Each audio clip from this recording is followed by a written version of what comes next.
violence or no other kind of violence. Get away! I could be at work, at school, in my car, I can still get shot by the police, but I can get shot anywhere. So it is what it is.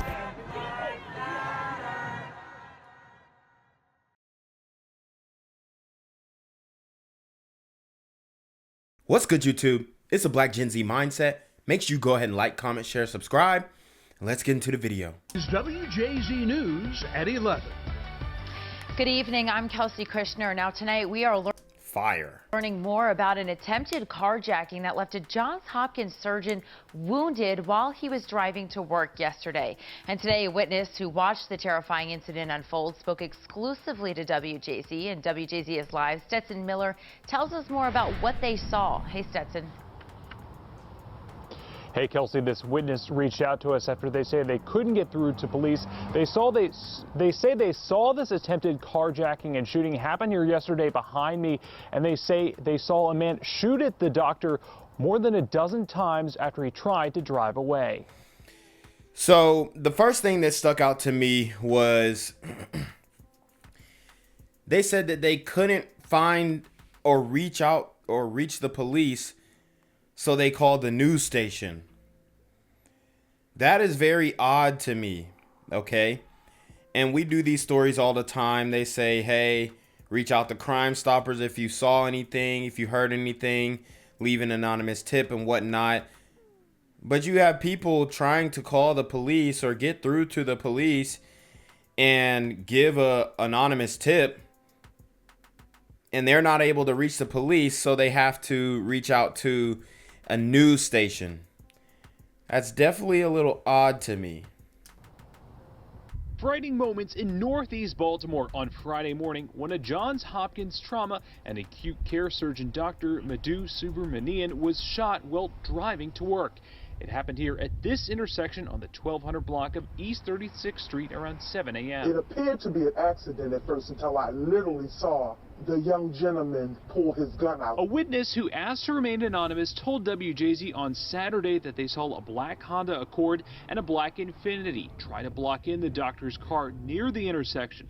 They also say they saw two African-American males, one with a... Wow. They actually said the race of the super gremlins who did this. That is unprecedented. Okay? They never do that. Even if they've got a description of the suspects or even video, they never give like a description based off of race. So that is that's definitely interesting. And this story is coming out of Baltimore. Black Honda Accord and a black Infiniti try to block in the doctor's car near the intersection. They also say they saw two African-American males, one with a gun, walking around with it toward the driver's side window. But they say the driver then drove around the two cars and sped down East 36th Street. And that's when gunfire erupted. Wow. So they just start shooting at the man because he's trying to avoid getting jacked.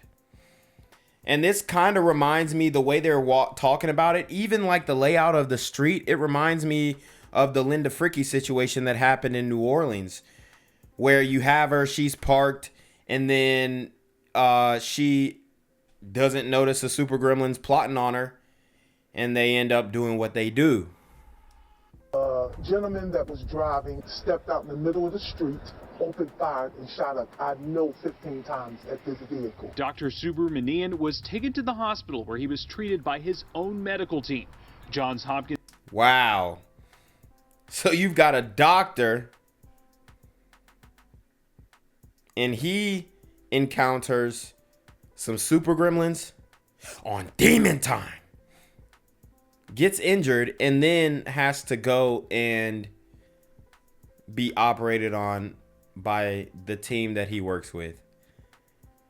That is insane, man. Medicine says he was not seriously injured and has been released. It pisses me off because it continues to happen. Mayor Brandon Scott says police have been dedicating resources to this neighborhood to try to address robberies and carjackings. But he says they've arrested many of the same people in recent incidents. Out of the last 23 arrests, 70% of them were rearrests. The mayor. Wow. I'm telling you, they got to catch and release the prison reform, bail reform, all this reform, and then on top of that, the pandemic. It has almost set a standard to arrest and just release. And we're seeing that all around the country, not just Baltimore, everywhere. Mayor told WJZ he will make sure that police continue to work to get guns off the streets to prevent carjackings and other violent crimes.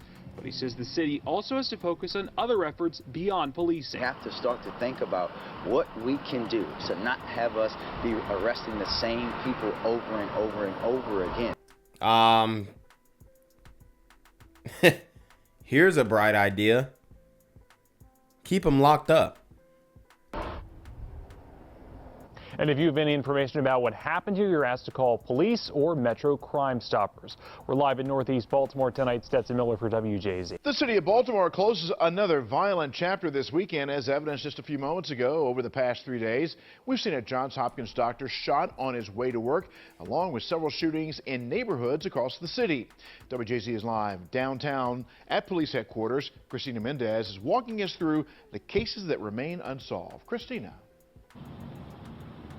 Well, one witness I spoke with describes the shot that took one man's life tonight as sounding similar to a pellet gun, a single pop noise, and now detectives are working to figure out who did it and why.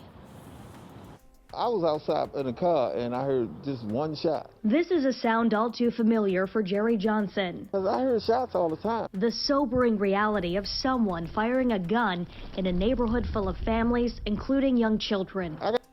My man say he hears shots all the time. Don't even faze him at this point. He already know these super gremlins are on demon time. I got kids, you know, and all I worry about is my children. In Johnson's Westport neighborhood Sunday, police say a 25-year-old man was shot in the head and died.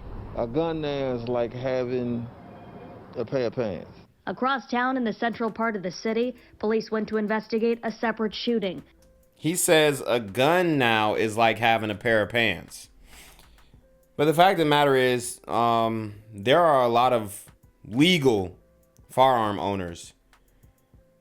So the real question is, if somebody does own a gun, if this person does own a gun, are they sagging their pants? Because that can give you a pretty good indicator of what type of time they are on.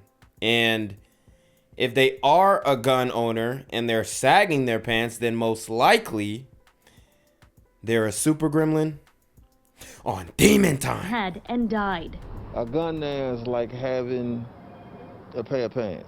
Across town in the central part of the city, police went to investigate a separate shooting. Officers say around 1 a.m. Sunday, a car with bullet holes was leaving the scene on North Charles Street. After stopping the car, the agency says 2 young men were found inside with non-life-threatening gunshot wounds. Mayor Brandon Scott weighs in. We know that that's an area that has a lot of nightlife and things like that. We'll be providing updates as we get more information. And in Northeast Baltimore Friday morning, a shooting left both a community and a medical team shaken. Johns Hopkins Medicine confirms trauma and acute care surgeon Dr. Madhu Subramanian was shot after someone tried to carjack him on the way to work. An anonymous witness says she saw this scary situation go down near Loch Raven Boulevard. The gentleman that was driving, as I stated, the black Infiniti. The gentleman. Why do these sisters, and I can tell it's a sister by her voice, even though they tried to do the voice masking, that's a sister. Why are they, and sisters aren't the only ones who do this, but why do they continue to call them gentlemen? The whole concept of being a gentleman is that you are a gentle man. Like, we got to keep it a buck and call it what it is. These are not gentlemen. These are super gremlins on demon time. That was driving, as I stated, the black Infiniti, stepped out in the middle of the street and opened fire and shot up, I know, 15 times at this vehicle. The doctor's own team treated him at the hospital, then he was sent home to heal. This violent crime and several others over the weekend remain under investigation. If you ask your city officials, you know, what is being done about it, they say something being done about it, but we're here and we see nothing. Well, I mean, Baltimore, they were like every other major city with a sun population of more than 20%. They asked to defund the police. So when you ask for the police to be defunded, what else are you going to do? The programs are not going to work. They've tried to do the programs. They've been trying to do it. A lot of these program leaders are corrupt. They're just collecting a salary. The programs ain't going to do it. Okay. So all you really have left is your last line of defense, or really the first line of defense, and that's the police. And because y'all calling for defunding and prison reform and bail reform, all these things work counterintuitively to each other. So, I mean, you can't just... I just don't get it, man. Why? How do they not understand what the issue is? And I know Baltimore has been corrupt for a long time, so it didn't happen overnight. It's been happening, but the problem is definitely exacerbated by just the blatant disregard and disrespect for the people who were keeping most of Baltimore safe. The police department is asking anyone with information to please come forward. You can also leave anonymous tips with Metro Crime Stoppers. Reporting from Baltimore, I'm Christina Mendez for WJZ. 6:56 now. Safe Streets is a mediation program designed to prevent violent conflicts on Baltimore streets. Mayor Scott has allocated considerable amounts of American Rescue Plan money for its operation, but is this a sister or is she burrito sister? What's going on here? The tan is crazy. I ain't gonna lie. I can't tell if she's white, if she's Hispanic, or a sister. I don't know. But the inner workings of the organization are in question. A Fox 45 investigation revealed hundreds of thousands of dollars of financial debt. Political commentator Armstrong Williams joins us this morning. Good morning, Armstrong. Good morning, Patrice. Let's just start with intervention programs like this. Do you think they work? Do they have a place in cities like Baltimore if they're running correctly? If they're effective, I'm going to give you a little bit of irony. I'm in Portland, Oregon, and Portland is also getting really bad. Spent time at the Louis Vuitton and other high-end stores that were raided. We saw those images on TV. And one of the things that changed drastically was law enforcement, private security was armed not only with firearms, but with tasers. And when we were going into the mall yesterday, I was talking to this brother, and he said, "Oh, man, yeah, I used to watch you in Baltimore. I used to be an officer there." He said, "Man, that's tough. The resources don't work. They're not serious. They're not arming people. They're not serious. We can't do our jobs." He says, you heard what he said. They're not serious. And this was a brother who was talking to him. They're not serious. They're not arming security guards, officers. They can't do their jobs without being under a microscope and people saying it's white supremacy or racist police and stuff like that. So we're not serious about addressing the issue, which is super gremlins on demon time. And, you know, that's going to be the downfall. Cakewalk here in Portland, Oregon. It's a piece of cake. I said, "Why is it a piece of cake?" He wouldn't give me his name. He said, "Because when you see someone armed with a taser and a firearm, whether you use it or not, it's going to be effective, whether in these stores, even though the high-end stores are paying for it. But when you see the presence of law enforcement on the street, you can spend the money any way you like, Patrice, but unless you spend it on law enforcement, sometimes what he shocked me with is that you have to work with gangs." He said gangs play a role in helping to eliminate or reduce this crime in these cities because they know exactly where it is, they know exactly who these people are, and they respect these gang members. And so sometimes you have to work with gangs. And so what he... Uh-oh. Don't get them Portland Bloods in trouble. Don't get don't get these Portland gang members in trouble now that they working with the police, you know, that they street card could get revoked. He said, Baltimore had sort of obliterated the relationship between gangs because there's such a bad image. He said so many players must be at the table to eliminate this violence. And I never really thought about gangs playing that kind of role. Well, so the folks from Safe... And this is brothers trying to negotiate with terrorists, honestly. That's I don't advise to necessarily work hand in hand with the gang leaders. All that does is legitimize them. But I do understand the concept and the logic behind it.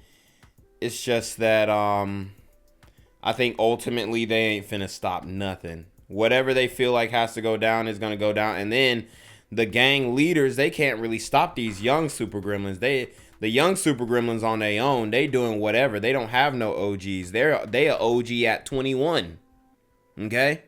Streets are people who are supposed to know the streets and be able to do some of the kind of same things that you're saying. So it sounds like you think they'd be effective if they worked well. But in this case, Fox 45 has documents detailing $413,000 that are owed by Safe Streets to a healthcare center in Baltimore. And there are also some questions about documents that can't be found, these monthly audits the Safe Streets is supposed to do to say what they're doing, how they're doing it. That's what I'm telling you. The corruption, look, he's scratching his eye. They don't got the documents. They ain't filed their tax returns. Sheesh. All of that cause for concern about what's really happening within the operation? Patrice, while that may be concerned, and while I read your report online, the bottom line, if people felt as though their streets were safer, they were reducing crime, they were getting juveniles off the streets, that they felt their homes are safe, they could walk the streets. The bottom line is that you can get away with those issues that you're talking about. But you... What? So he's trying to dismiss the financial mismanagement. The fact that they owe hospitals almost $500,000. The fact that they ain't filing their tax returns. They ain't submitting their paperwork. Okay? And I'm pretty sure this, if I'm not mistaken, this Safe Streets is a 501c3. So they have to submit those documents to be able to continue to get funding. And it looks like they ain't doing it. And I don't know if this brother is in charge of the finances, but it's not looking good, bruh. And this is why these programs aren't going to work, because you might send some money to these people and to these programs, but if the person running it doesn't really care, all right, and he's just like, oh, well, that money is gone and nothing has changed, the problem hasn't, it's like they're blatantly, and I'm not saying that the Safe Streets program can really change anything, but they're blatantly, they know that they're not finna do anything to stop anything, and they're collecting a check. That's why I say they hustlers. It shines a brighter light on it when you actually are not reducing crime, but crime is soaring. So obviously it's not working. It doesn't make, so those things become even more in sort of a piece of information that people focus in on. But what people really want to focus in on or not is whether their lives are safer, whether they're getting any better, and whether they can walk the streets. And the bottom line, it's just not working in Baltimore because, as the officer said to me, they just don't put the resources where they are. They don't want to offend a lot of these young people. They have a lot of empathy. You heard them. They don't want to offend the super gremlins. They do not want to offend the super gremlins. We're worried about people who literally shoot doctors for their vehicles or shoot at doctors for their vehicles. They would have killed him if they had the opportunity to get the car if he didn't speed off. And if that doctor didn't profile them super gremlins, he would not have lived to this day. He would have been another Linda Fricky, except I don't know, I guess he was Indian or whatever. Anyways, said to me, they just don't put the resources where they are. They don't want to offend a lot of these young people. They have a lot of empathy when it comes to these young people. But these young people are hardened criminals, and you must treat them as such. And until you treat them as such and put the resources there and arm law enforcement with the resources, not much is going to change. All right. Armstrong, thank you. I'm here on the corner of MLK and Frederick Douglass, where a shooting just took place. And as you can see, it's a pretty rough area.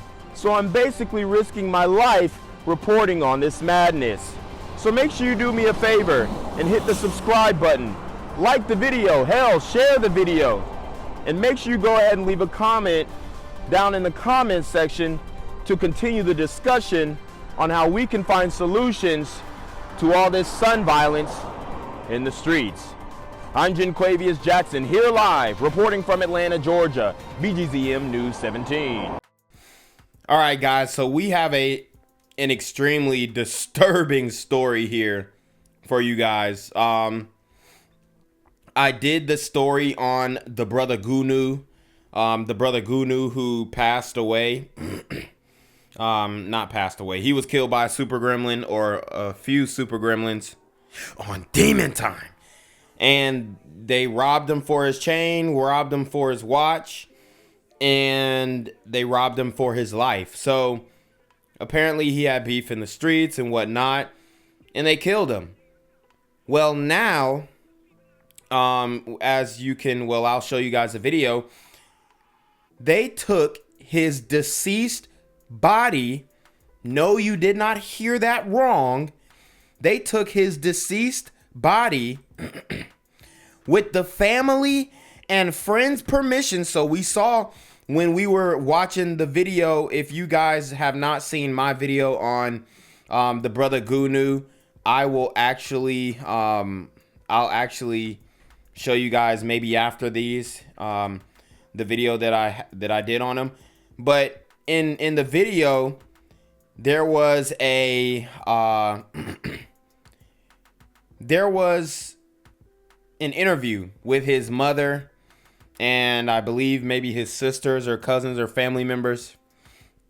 And his mother said she forgave the super gremlins who killed her son. She forgave the super gremlins who killed her son. Like, so she already forgave. So much so that she felt it was okay that, and this had to be approved by the mother. She felt it was okay to bring his dead body into the club. Club Bliss, okay? Club Bliss, to clarify. They took this man's dead body to the club. This is disgusting, man. This is, it's an abomination, bruh.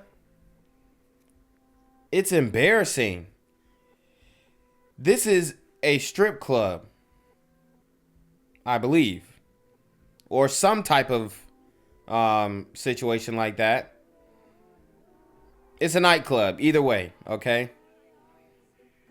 There is no reason at all why you bring this man's dead body into the club. And this just shows how far we as a community have gotten away from just common decency and respect.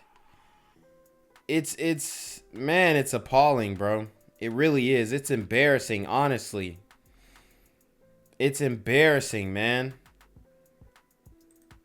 So let's get into the video. I'm not gonna play the audio because it's probably some music. But this is the man's dead body. He's got on an Amiri shirt and they put a crown on his head.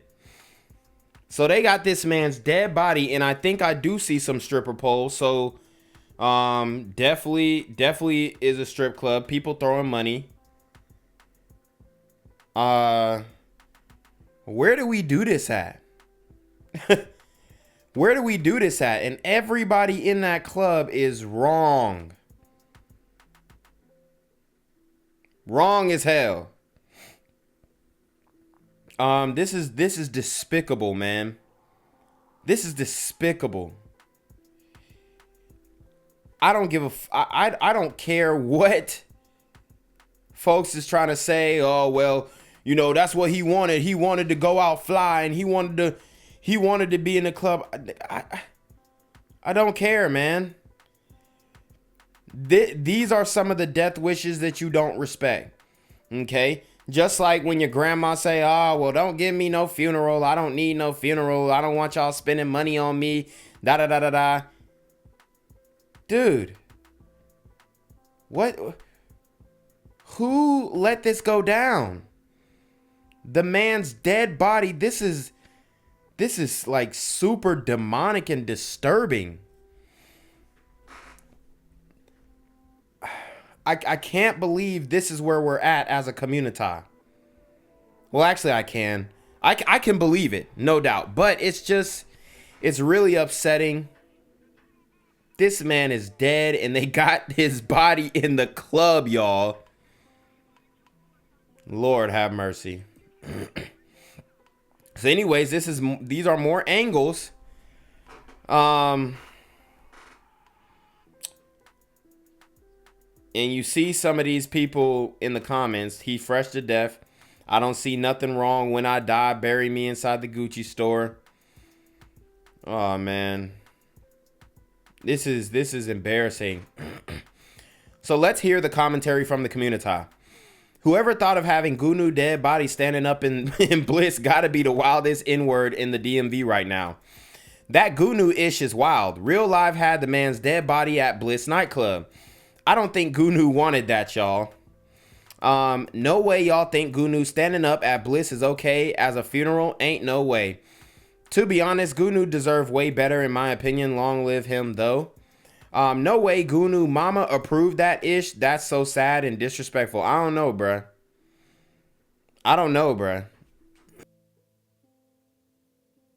I mean, I don't know if his mom approved of it, but Ma Dukes was, you know, in the video, it looked like she kind of had that ratchet side to her. And a lot of y'all, a lot of women especially, they don't understand how ratchet these other women are. I'm not saying that Gunu's mother is ratchet, but if she did approve this, she is damn sure ratchet.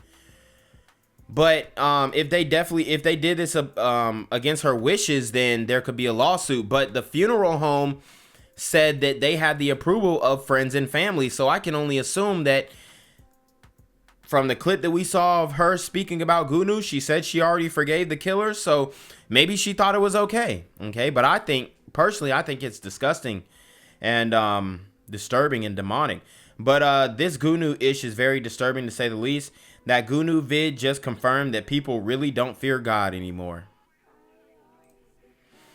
All right, so we've got a few more comments. Hey, bruh, Gunu standing up at his funeral, scary AF. I watched the video like a million times. I know Gunu cursing all y'all A-words out in his spirit. They got Gunu body in the club on stage, standing up with sparkles around it. It's just ruined my whole effing day. Exactly, and I guarantee it was some bottle girls and some strippers who were twerking on that man. It's wild. I'm gonna have nightmares all MF and night, cause that seriously has my heart so effing broken, cause no human with respect would think that was okay. No way Gunu mama approved that. Okay, we read that. The fact she's there too. So the mother was there in the club. Ma Dukes was there in the club. She was all for it. She thought it was cute. My baby gonna live on. She probably one of the types of mothers to like keep the dead body, like, y'all ain't finna bury my baby. Put him in the attic so I can talk to him. Like, Gunu needed better homies. Ever was that solid? Gunu need to haunt whoever decided to bring his body in that club. Ask his mama. I'm actually sick AF. It's no way Gunu dead body standing on stage for a funeral. Dog, the F. That Gunu-ish weird, but maybe he requested it because that was mad specific. Right. That Gunu vid just confirmed that people really don't fear God anymore. I don't think Gunu wanted that. His family said that's what he would have wanted, and I believe that's what he would have wanted too. Wrong too, but anyways, I met Gunu on a few occasions. I think this is how he would have wanted to do it. And you know what? Like I said, I believe that this is something that put me in the club, bro. I don't want to be. I believe that this is something that he probably requested. But like I said, there are some wishes from the dead that you don't honor. And this is one of them. But we have Omni and a Hellcat justifying this by saying they've been doing this in Puerto Rico for decades. The big bosses die, they will have viewings with them on motorcycles or on a poker table. It's a symbol of power. Ish, we're all going to die one day, and whatever the family is okay with, everyone should accept with the prayer hands. I don't think Omi is really qualified to speak on this, especially with the situation that he got going on. But I think personally that it is extremely distasteful, and I don't think it's right. All right, so anyways, we have an apology from Bliss Nightclub, and it says, Bliss Nightclub releases statement following viral home-going celebration for Gunu. Our deepest condolences to Gunu's family, friends, and fans. Bliss was contacted by a local funeral home to rent out our venue for Gunu's home-going celebration. Bliss was never made aware of what would transpire. We sincerely apologize to all those who may be upset or offended. Please keep Gunu's family and friends in your prayers at this difficult time. Interesting. Okay, so guys, I did want to go to Bliss Club in DC to kind of feel the vibe. I also looked up some reviews on Google, and I'll just read them. They're honestly, they're really funny. So I'll just read some reviews on Google. They have a 2.8 review. This is the worst experience I ever had at a nightclub. I really wish I would have read these reviews first. I had a 10:30 reservation for a table. They had us standing outside in line until 12, and those tables are not cheap. When they finally let me and my 6 guests in, they brought us to a little section with what looked like a love seat, so we all weren't able to sit. Then we ordered our bottles. When the bottles arrived, they brought us 6 dirty champagne glass. They had lipstick all over them. Gross. The nerve of them in the middle of a pandemic. After we drank our bottles out of a plastic cup, I wanted to order more, but our server was nowhere to be found for at least an hour. When I finally hunted her down, I told her I wanted to order some shots, and she told me I had to go to the bar and order it myself. At this point, I was ready to go, so save your money. The place is not worth it. So we had a girls trip and ended up there. Not only did we pay $60 a person to get in, they got the women paying at the door. Ooh. Someone told us it should have been $40 anyways. Want to use the bathroom. All the bathrooms were nasty, paper in all toilets. I was there for 4 hours and could not use them. All you would think someone would have cleaned that again, but no one did. I would not recommend club to anyone.